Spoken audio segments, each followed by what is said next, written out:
That afternoon, the scorching sun blazed down on the bustling streets. The honking of car horns and hurried footsteps blended into the chaotic rhythm of city life. Leading a long motorcade, Donald Trump's Cadillac One glided through the crowded avenues, a symbol of authority passing under the curious gaze of bystanders. Inside the lead vehicle, Trump was attentively listening to a report from one of his advisors when his attention was suddenly drawn to an unusual sight on the sidewalk. A frail girl, no older than 10, stood silently amidst the sea of moving people. In her small hands was a tattered cardboard sign with hastily scrawled yet clear words, "Please help. My family desperately needs a miracle." Trump leaned toward the window, his brows furrowing slightly. The girl wore a faded gray hoodie, her tangled hair partially covering a dirt-smudged face. Her wide blue eyes were fixed on the passing vehicles as though searching for a glimmer of hope in a cold, indifferent world. "Stop the car," Trump commanded, his voice firm yet calm. The motorcade screeched to a halt, causing the trailing vehicles to jolt slightly. Inside the car, advisors and security personnel exchanged puzzled glances, startled by the abrupt order. "Sir, this area isn't safe.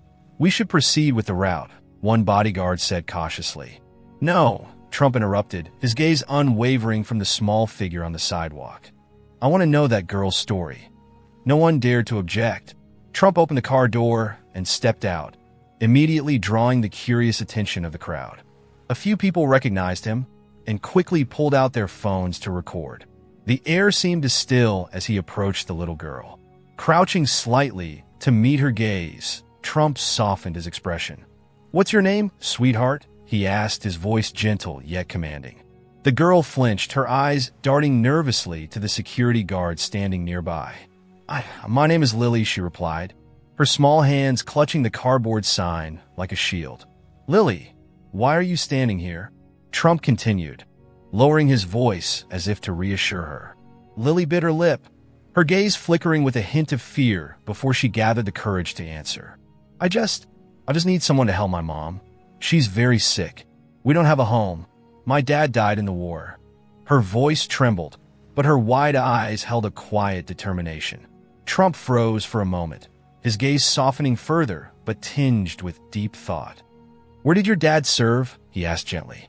"In the Middle East, sir," Lily replied, her voice cracking as tears welled up in her eyes. "He was a soldier, a hero, but when he died, we lost everything." Lily's words struck Trump like a blow to the chest. He took a deep breath, straightened up, and turned to his entourage, his expression resolute. "Get the car ready. I want to see where Lily lives," he declared firmly, his tone brooking no argument. "Sir, this is extremely dangerous." A bodyguard stepped forward, his voice low but urgent. "We cannot guarantee your safety in that area." Trump turned to him, his gaze steely and unwavering. "If a child can stand on a busy street to save her mother, then I can risk going to where they live. If you're afraid, feel free to leave." The team fell silent, no one daring to protest further. Trump placed a firm but gentle hand on Lily's shoulder, his eyes filled with determination. "Lead the way, Lily. Let's go meet your mother." The motorcade began to move slowly through narrowing streets. The scenery shifted, gleaming skyscrapers and luxury storefronts gave way to crumbling buildings, sagging roofs, and narrow alleys filled with litter. Inside the car, Lily sat quietly, her small hands resting nervously on her lap. Her eyes reflected a mixture of hope and apprehension, but her tightly pressed lips revealed her resolve. She wasn't going to let this chance slip away. "We're almost there, Mr. Trump," she said softly, pointing toward a makeshift house tucked deep within the dimly lit alley. Trump nodded, his brow furrowing slightly. He understood now, this wasn't just a visit to a struggling neighborhood. It was the beginning of a journey to change not only Lily's life, but also the lives of countless others like her. The Cadillac One rolled to a stop in front of a dilapidated house at the end of a trash-filled alley. Its makeshift wooden door was pieced together from old planks, and the rusted tin roof was riddled with holes. A few children with dirt-smudged faces stood silently, their curious eyes fixed on the luxurious motorcade. Trump stepped out of the car, his gaze sweeping over the impoverished surroundings. His security team quickly moved into formation, scanning every shadowy corner. Lily, her small hand firmly holding his, led him to the front door and gently pushed open the rotting wood. "My mom is inside," she said softly, her voice trembling slightly.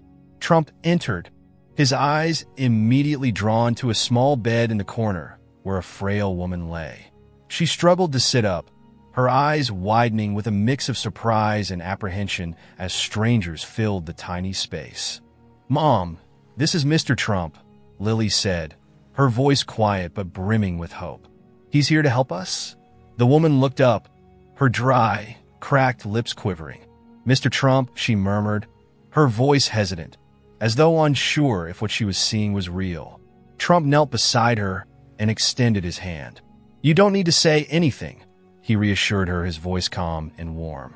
"Lily did a remarkable job bringing me here. I'd like to hear your family's story." The woman clutched her daughter's thin hand as though drawing strength from her. "My husband, Daniel, was a soldier," she began, her voice weak but steady. "He gave his life in the Middle East, leaving me and Lily behind. After he died, I got sick. I couldn't work anymore, and everything fell apart. We lost our home, our belongings, and now, this is all we have left." Trump looked around the dimly lit home. No natural light seeped through the patched-up walls. In one corner stood a broken chair, its leg propped precariously, while old, worn boxes stacked on top of each other served as makeshift storage. "My mom has been sick for a long time," Lily said softly, her voice barely a whisper. "I've tried to help her, but I don't know what to do anymore. I don't want her to die." Lily's words froze Trump in place for a moment.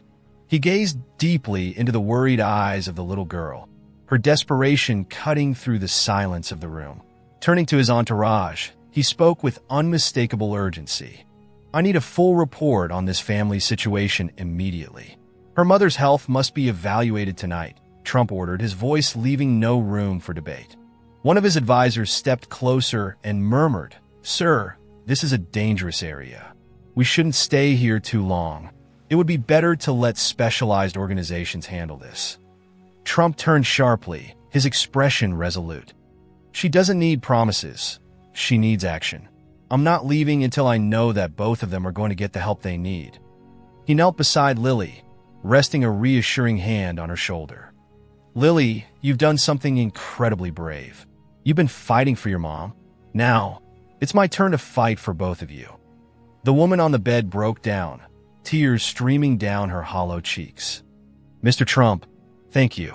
I don't know what to say." Trump gave her a steady, compassionate look. "You don't need to say anything. Your husband gave his life for this country. This is the least we can do for you." As he stepped out of the small, crumbling house, a crowd had gathered outside. Their eyes, filled with a mix of curiosity and cautious hope, watched him closely. Trump turned back, glancing first at Lily and her mother, then at the onlookers who stood scattered around the alley. "This isn't just the story of one family," he said firmly, his voice carrying undeniable authority. "This is the story of thousands of families who have been left behind. We're going to change that, starting today." A smattering of applause broke out in the crowd, hesitant at first, but growing louder. Tired faces began to brighten with a glimmer of hope. Lily stood next to her mother, gripping her hand tightly, her wide eyes sparkling with newfound faith. Trump turned to his advisors and spoke with conviction. "This journey doesn't end here. This is only the beginning." With that powerful promise, Trump didn't just reignite hope for Lily and her mother. He lit a beacon of possibility for the entire struggling community. As Trump exited the dilapidated home, the atmosphere outside had shifted entirely. More residents from the surrounding slum had gathered, their expressions transforming from skepticism to cautious optimism. A few stood at a distance, observing quietly, while children clung to each other, gazing at him with wonder. Trump stood silently for a moment, his eyes scanning the impoverished surroundings, the crumbling homes, alleys strewn with trash, and faces etched with weariness and despair. An advisor approached, his tone urgent. "Sir, we need to leave immediately. This area isn't safe, and your presence is drawing too much attention. If anything happens, we won't be able to respond in time." Trump turned to him, his gaze sharp and unyielding. "I'm not here to draw attention. I'm here to take action." "Sir, you can act from your office," the advisor pressed, his voice insistent. "You can issue directives, and we'll have support teams come in to handle this." Trump shook his head, cutting him off. "If I leave now, it sends one message that I'm unwilling to face the reality of what's happening here. And don't forget, I'm not doing this for convenience." Another security agent approached, speaking in a hushed tone. "Sir, there's a group of young men gathering at the end of the alley. We don't know their intentions, but the situation could become dangerous." Trump glanced toward the alley, where a small group of people stood, their expressions unreadable. He exhaled deeply, then turned back to his team. "Do your job and protect the area, but I won't leave just because of fear." He knelt beside Lily, gently placing a reassuring hand on her shoulder. "Lead me to your neighbors, Lily. I need to understand more about what's happening here." Lily hesitated for a moment, then nodded. "I'll show you," she said softly. Trump, Lily, and a few security guards moved cautiously through the narrow alley. Eyes from doorways and windows followed them wearily, curiosity mingling with disbelief. A middle-aged man, his face weathered and worn, stood near the doorway of a dilapidated house. As Trump approached, the man stepped forward. "Mr. Trump, I can't believe you're actually here," the man said, his voice hoarse. "But if you're here, you need to know we're not just poor. We've been forgotten. No one cares about us." Trump stopped, his gaze steady as he listened. The man continued, his voice tinged with both frustration and despair. "Most of us here are families of people who serve this country, but no one sees the pain we've been left with after they're gone.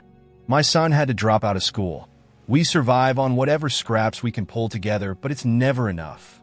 Trump glanced around at the crumbling homes and weary faces. Turning to one of his advisors, his voice cut through the silence like steel. "I want a full report on every family here, their needs, their struggles, and I want it on my desk by tomorrow morning." "Sir," the advisor began cautiously, "we could coordinate this effort with local agencies."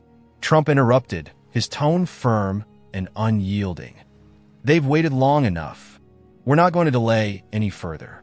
If Lily can stand on a street corner asking for help, then we have no excuse not to act immediately."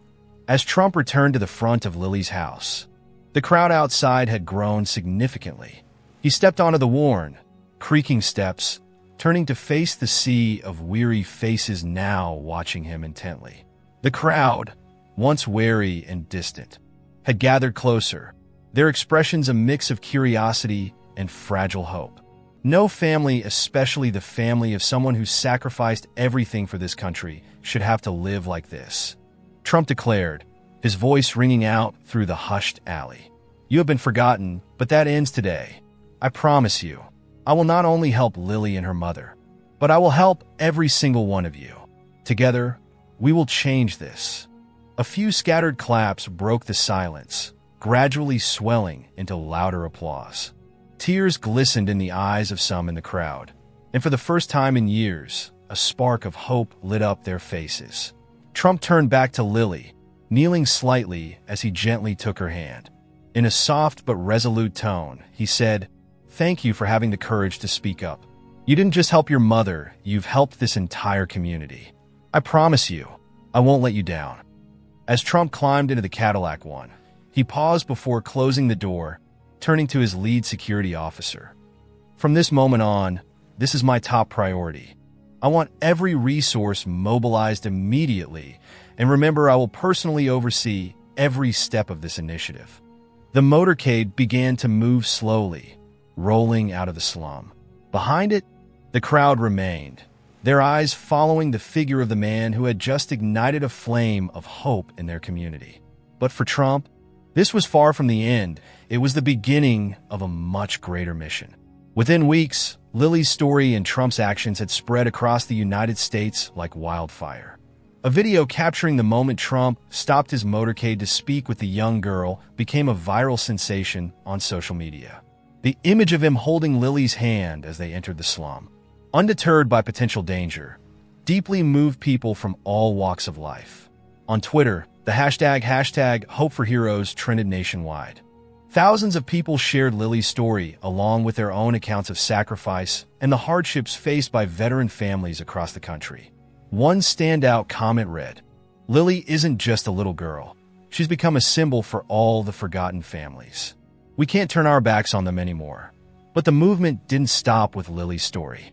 The Hope for Heroes initiative, launched by Trump, quickly evolved into a nationwide campaign. Corporate support. Major companies like Amazon, Walmart, and Apple announced multi-million-dollar donations to support the fund. Charity collaborations. Leading nonprofit organizations across America partnered to roll out tangible support programs for veteran families in need. Individual contributions. A teacher in Texas donated her entire bonus to assist a veteran family struggling to make ends meet. Student initiatives. Students at a high school in California organized a drive to collect school supplies for the children of veteran families. Community heroes. A veteran in Ohio volunteered to repair homes for struggling families in his neighborhood. Lily's story inspired me. One volunteer shared in a television interview, "I want to do my part, no matter how small, to make a difference." Lily and her mother quickly became the focus of national attention. They were invited to appear on major television programs to share their story and express gratitude to those who offered help. In one emotional interview, Lily's mother reflected, "I used to believe we'd never have a chance at a normal life, but now I see hope not just for me and my daughter, but for so many other families like ours." To mark the progress of the movement, Trump hosted a special event at the White House to honor veteran families and recognize the organizations and individuals who had contributed to the Hope for Heroes campaign. This event symbolized not just a moment of celebration, but a commitment to a brighter future for families across the nation. In his address to hundreds of attendees, Trump spoke with conviction. "Lily is a courageous little girl, and her story has changed the way we view our responsibility to those who have sacrificed for this country. Today, we honor the families of veterans, but more importantly, we commit to ensuring that they will never have to suffer in silence again." Trump called for continued community support. Each of us could do something, no matter how small, to help those in need. Together, let's build an America where no one is forgotten. During the event, Lily and her mother were invited to the stage. Dressed in a simple white dress, Lily hesitated for a moment before speaking. Her voice was small but filled with conviction. "I never thought a small cardboard sign could change anything. I just wanted to save my mom," she began, her wide eyes scanning the audience. "But now I see that when we have the courage to stand up, we can change the whole world.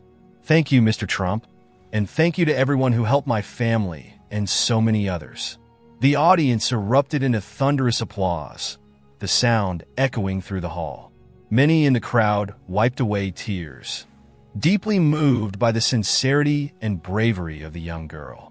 The Hope for Heroes movement continued to expand, reaching beyond veteran families to provide support for other underserved communities. States across the country began implementing practical assistance programs modeled after the initiative. A television commentator remarked, "For the first time in years, we're witnessing real unity." Hope for Heroes is more than just a movement, it's a revival of social responsibility and compassion. The movement didn't just give Lily and her mother a new life. It brought hope to thousands of families across America. Yet Trump understood that the journey was far from over.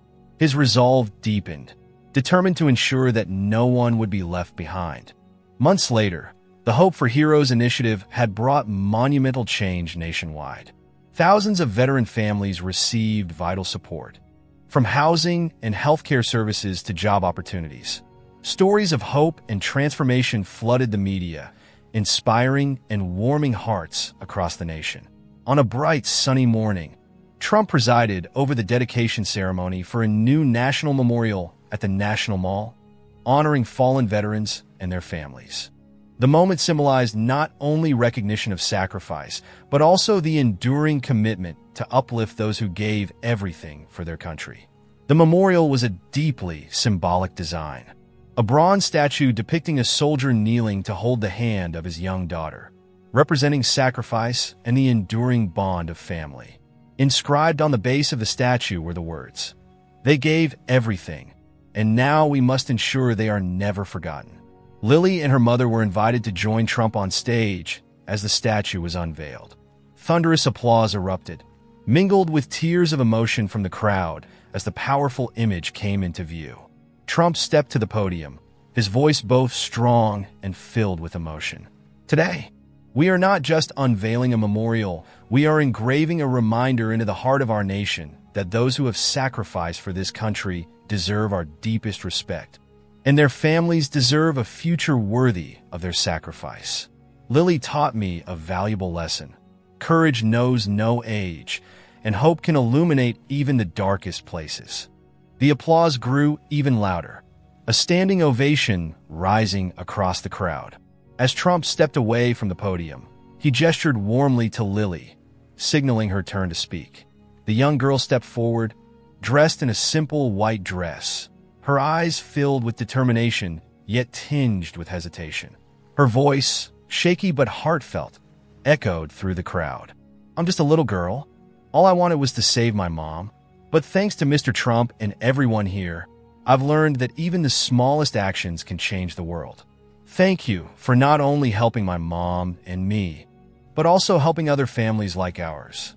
The entire square rose to its feet in applause, a wave of clapping and cheering spreading through the crowd. Many wiped away tears, deeply moved by the sincerity of her words. The memorial became more than a physical structure. It stood as a lasting symbol of the Hope for Heroes movement. Inspired by its spirit, states across the nation began implementing support programs modeled on the initiative, bringing hope to those who had long been forgotten. Trump continued to personally oversee the fund's operations, attending events to inspire and rally the community for further involvement. A journalist summed it up powerfully. "This isn't just a story about one man's compassion. It's the story of how a little girl, armed with nothing but a simple cardboard sign, managed to change an entire nation." This story, though fictional, carries a profound message. Around the world, millions of people like Lily are waiting for help. Each of us has the power to make a difference. Let's start with small actions. Donate, volunteer, or simply share this story to spread hope. The video concludes with a heartfelt call to action. If this story touched your heart, please share it with your family and friends.